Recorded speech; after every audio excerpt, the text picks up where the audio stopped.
Collagen supplement लेने से क्या झुर्रियां खत्म हो जाती है, ये जानिए सेहत के पहले सेगमेंट में। अगर किसी को हार्ट अटैक के लक्षण हो तो उसे तुरंत क्या करना चाहिए और क्या नहीं, बताएंगे सेहत के दूसरे सेगमेंट में। और सेहत के आखिरी सेगमेंट में जानिए उन 5 दवाओं के नाम जिन्हें लेते वक्त चाय कॉफी नहीं पीनी चाहिए। Brought to you by Candid. Candid dusting powder, 4 skin problems का एक एक्सपर्ट सॉल्यूशन।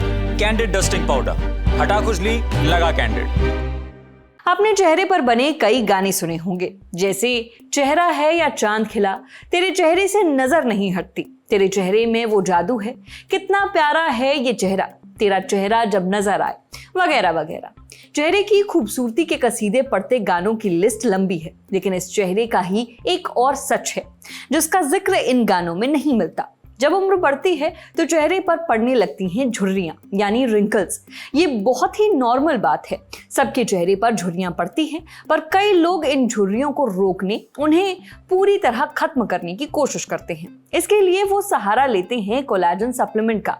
कोलेजन एक प्रोटीन है जो हमारे शरीर में पाया जाता है। ये स्किन को लचीला बनाए रखता है, उसमें कसाव भी लाता है। पर जैसे जैसे उम्र बढ़ती है कोलेजन कम होने लगता है और इसका पहला असर दिखता है स्किन पर। आपकी स्किन ढीली पड़ने लगती है, झुर्रियां आने लगती है। इसीलिए लोग कोलेजन सप्लीमेंट लेना शुरू करते हैं। पर क्या कोलेजन सप्लीमेंट से झुर्रियां एकदम खत्म की जा सकती हैं? ये जानेंगे आज सेहत के इस एपिसोड में। डॉक्टर से समझेंगे कि कोलेजन क्या है, इसके सप्लीमेंट लेने की जरूरत क्यों पड़ती है, क्या कोलेजन सप्लीमेंट लेने से झुर्रियां खत्म हो जाती हैं, कौन सा कोलेजन सप्लीमेंट सबसे अच्छा है, इसे कब और कितनी मात्रा में लेना चाहिए, और क्या कोलेजन सप्लीमेंट के साइड इफेक्ट्स भी हो सकते हैं। सुनिए।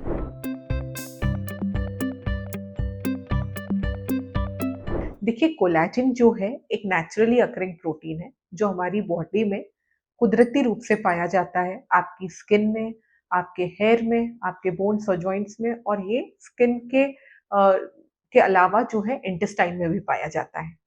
अब कोलेजन के अनेकों फायदे हैं, स्पेशली आपकी स्किन के लिए, आपके बोन जॉइंट्स के लिए और आपके हेयर के लिए। स्किन को ये क्योंकि एक स्ट्रक्चरल प्रोटीन है, तो स्किन के टेक्सचर को इम्प्रूव करने में, स्किन की फर्मनेस को इम्प्रूव करने में, स्किन की इलास्टिसिटी को मेंटेन करने में और स्किन को यूथफुल बनाए रखने में ये बहुत ज़्यादा अनिवार्य है। क्योंकि क्या होता है, एक एज के बाद, जैसे कि आप 20-25 साल के होते हैं, तो हमारी बॉडी से अपने आप ही कुदरती रूप से ही कोलेजन की जो मात्रा है वो धीरे धीरे करके डिप्लीट होने लगती है, मतलब कम होने लगती है। अब जब ये कम होने लगती है तो अगर हम नेचुरली सोर्स ऑफ प्रोटीन लें या फिर कोलेजन लें बॉडी में, तो इस प्रकार से हमारा कोलेजन जो रहेगा अच्छी मात्रा में रहेगा। और इसके अलावा क्योंकि आज हम जो है रोजमर्रा की जिंदगी में इतना ज्यादा स्ट्रेस है, हमारी डाइट भी जो है पूरी तरीके से सप्लीमेंट्स में फुलफिल नहीं हो पाती नेचुरल रूप से, इसलिए सप्लीमेंटेशन लेना अनिवार्य हो जाता है। तो इस तरीके से कोलेजन जो है आप बाहरी सब्सटेंस से ले सकते हैं, पर यह ध्यान रखें कि हाइड्रोलाइज्ड कोलेजन लेना अनिवार्य होता है।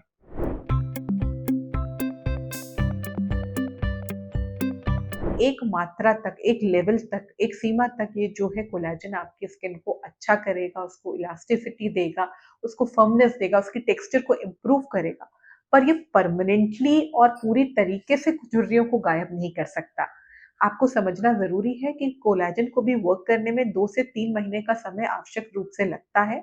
और इसके अलावा कोलेजन को हमेशा जो है, आप जितना भी कोलेजन लेते हैं, जिसको यूजुअली 10 ग्राम पर डे के डोज में दिया जाता है, उसको लेने से आपकी स्किन जो है एक धीरे से, जो सटल इम्प्रूवमेंट कहते हैं, एक हल्का सा बदलाव आना उसमें 2 से 3 महीने में चालू होता है। बहुत लोगों को जो है इसमें बहुत ज्यादा अंतर जो है 6 महीने से दिखना चालू होता है, पर डेफिनेटली 100 में से 90 लोगों को कोलेजन से कुछ ना कुछ इम्प्रूवमेंट तो मिलता है। पर हाँ, आप ये झाइयों को पूरी तरीके से, झुर्रियों को गायब नहीं कर सकते, बट डेफिनेटली इसमें एक सिग्निफिकेंट इम्प्रूवमेंट आप प्राप्त कर सकते हैं। क्योंकि इसमें होता यह है कि जो कोलेजन जो है वो स्किन के हाइड्रेशन को बढ़ाता है। वाटर जो है एब्जॉर्प्शन जो है कोलेजन मॉलिक्यूल के जो है करके आपकी स्किन को जो है वापस से यूथफुल करेगा, उसका टेक्सचर इम्प्रूव करेगा और इस प्रकार से आपकी झुर्रियों को वो बेहतर करता जाएगा।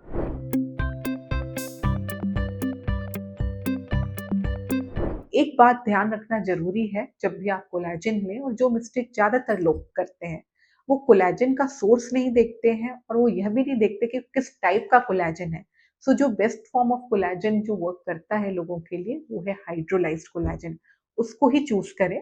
एंड इसके अलावा सोर्स ऑफ कोलेजन समझना जरूरी है। देखिए, वेस्टर्न वर्ल्ड में बोवाइन कोलेजन बहुत पॉपुलर है एंड अधिकतर लोग उसे चूज करते हैं, पर इंडिया में बोवाइन कोलेजन की एक्सेप्टेबिलिटी बहुत कम है।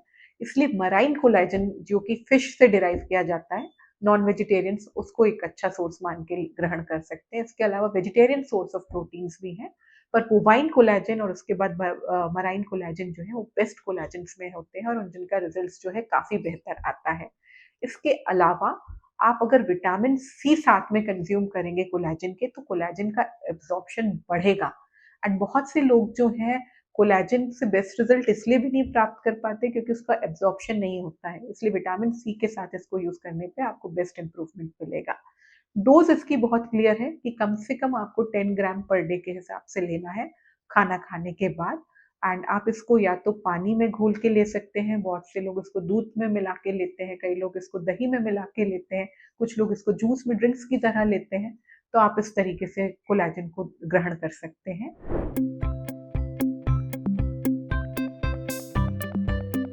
देखिए, अगर आपको पहले से कोई भी जीआई इशू यानी पेट में दर्द होना, कब्ज होना, आपको डायरिया, कॉन्स्टिपेशन होना या ऐसा कोई इशू है, तो आप ये समझ लीजिए कोलेजन स्टार्ट करने के पहले आपको या तो कम मात्रा में स्टार्ट करना चाहिए या सोच समझ के स्टार्ट करना चाहिए या डॉक्टर की हिदायत के अनुसार स्टार्ट करना चाहिए। बहुत से लोगों को इससे जीआई इंटॉलरेंस यानी कि आपके इंटेस्टाइन में जो है इसको ये अच्छे से टॉलरेट नहीं हो पाता, और कई बार कॉन्स्टिपेशन नहीं तो डायरिया जैसी या पेट में मरोड़े आती हैं इसको लेने के बाद। तो यह एक साइड इफेक्ट है। और दूसरा, जो किडनी पेशेंट्स हैं उनको सोच समझ के लेना इसलिए जरूरी है क्योंकि एक प्रोटीन है, जिनकी वीक किडनी हो जाती है समय के साथ, जिनकी कई कारणवश अगर किडनी कमजोर है, तो ये कई बार जो प्रोटीन है ठीक से फिल्टर नहीं हो पाता और इससे भी किडनियों को नुकसान होने की गुंजाइश रहती है। तो यह दो चीजों को अच्छे से ध्यान रखकर ही आप कोलेजन को ग्रहण करें। कोलेजन सप्लीमेंट कोई जादू नहीं है कि इसे लिया और झुर्रियां गायब। हाँ, ये झुर्रियों को कम जरूर कर सकता है, पर उन्हें जड़ से नहीं मिटा सकता। समझे? अब बढ़ते हैं सेहत के अगले सेगमेंट की तरफ, तन की बात।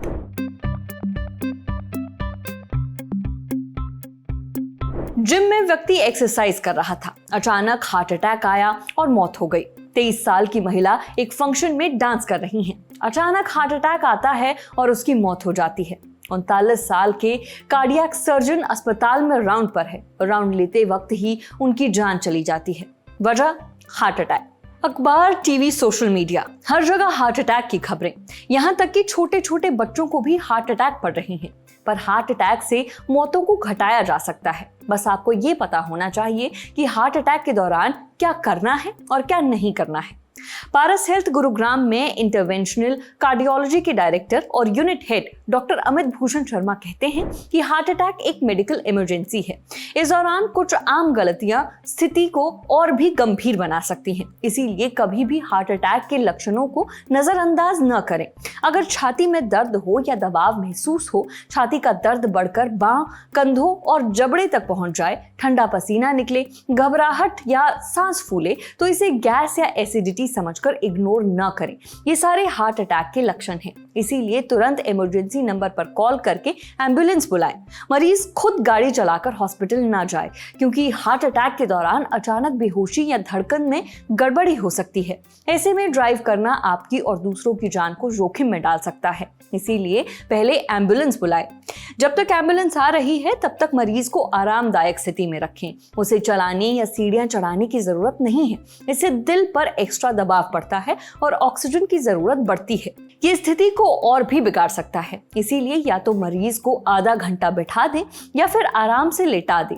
इसके बाद तंग कपड़े ढीले करें, मरीज को शांत रखें और उससे बात करते रहें। अगर मरीज घबराएगा तो उसका हार्ट रेट और ब्लड प्रेशर बढ़ सकता है, जो दिल पर और दबाव डालेगा। इसीलिए मरीज को शांत रखना बहुत जरूरी है। अगर आपके पास एस्पिरिन दवा है तो मरीज को तुरंत 300 mg वाली एक एस्पिरिन दे दें। उससे कहीं कि वो दवा को पहले अच्छी तरह चबा चबाए उसके बाद निगले। चबाने से एस्पिरिन जल्दी खून में मिल जाती है और खून के थक्के बढ़ने से रोकती है। इससे दिल को कम नुकसान पहुंचता है। लेकिन ध्यान रखें कि एस्पिरिन फर्स्ट एड है, इलाज नहीं। उस पर अगर मरीज को एस्पिरिन से एलर्जी है या हाल ही में ब्लीडिंग की दिक्कत रही है या डॉक्टर ने मना किया है तो उसे एस्पिरिन न दें और जितनी जल्दी हो सके मरीज को हॉस्पिटल लेकर जाएं। अगर मरीज बेहोश हो गया है और उसकी सांस नहीं चल रही है तो तुरंत CPR देना शुरू करें। यह तब तक दिया जाता है जब तक आपके पास मदद न पहुंच जाए या व्यक्ति दोबारा सांस न लेने लगे। CPR कैसे देना है इसे समझने के लिए ये वीडियो देखिए। फॉर एग्जाम्पल, आपके सामने पेशेंट है जो आप सस्पेक्टेड कार्डियक अरेस्ट में है। How do you confirm? आपने चेक करा कि उसकी central pulse, that is the carotid pulse नहीं है। 10 सेकंड तक आपने यहाँ दबाया, आपको पल्स नहीं मिली, ये कंफर्म कि कार्डियक अरेस्ट है। आपका हार्ट इस शेप में होता है। आपका मेन डोमिनेंट हैंड से आप प्रेस डालोगे इस स्पॉट पे, side of the chest, middle of the heart, and you want to press as many times as you can, जितनी बारी आप दबा सके। एकदम पेशेंट के ऊपर परपेंडिकुलर आके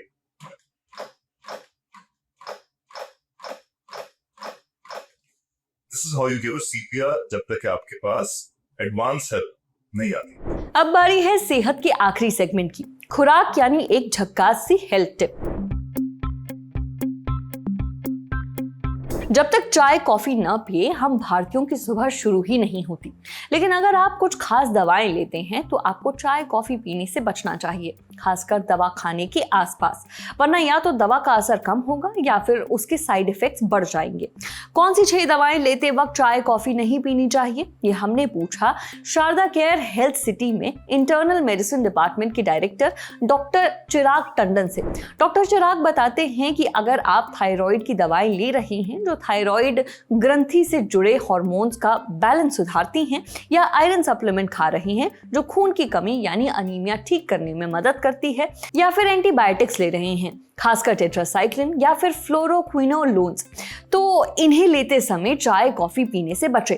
इसके अलावा अगर आप एंजाइटी कम करने की दवाएं ले रहे हैं, नींद की दवाएं खा रहे हैं, बीपी या हार्ट अटैक की कुछ दवाएं ले रहे हैं तो इनके आसपास भी चाय कॉफी न पिएं। चाय कॉफी पीने से शरीर में इन दवाओं का अब्जॉर्प्शन घट जाता है, इससे दवा का असर कम हो जाता है। जैसे आयरन सप्लीमेंट के साथ चाय कॉफी लेने से आयरन कम अब्जॉर्ब होता है, इससे अनीमिया ठीक होने में ज्यादा वक्त लगता है। इसी तरह एंटीबायोटिक्स के साथ चाय पीने से इन्फेक्शन जल्दी ठीक नहीं होता। कई बार दवा के साइड इफेक्ट्स भी बढ़ जाते हैं, जैसे घबराहट होना, दिल की धड़कन तेज होना, नींद पर असर पड़ना। इसीलिए दवा लेने के कम से कम 1-2 घंटे पहले या बाद में ही चाय कॉफी पिएं ताकि दवा खाने का पूरा फायदा मिल सके। आज सेहत में इतना ही। अच्छा, अगर आप डॉक्टर हैं या फिर आपका डॉक्टर से कोई सवाल है तो स्क्रीन पर दिख रही ईमेल आईडी पर दाग दीजिए। सूचना समाप्त। शुक्रिया।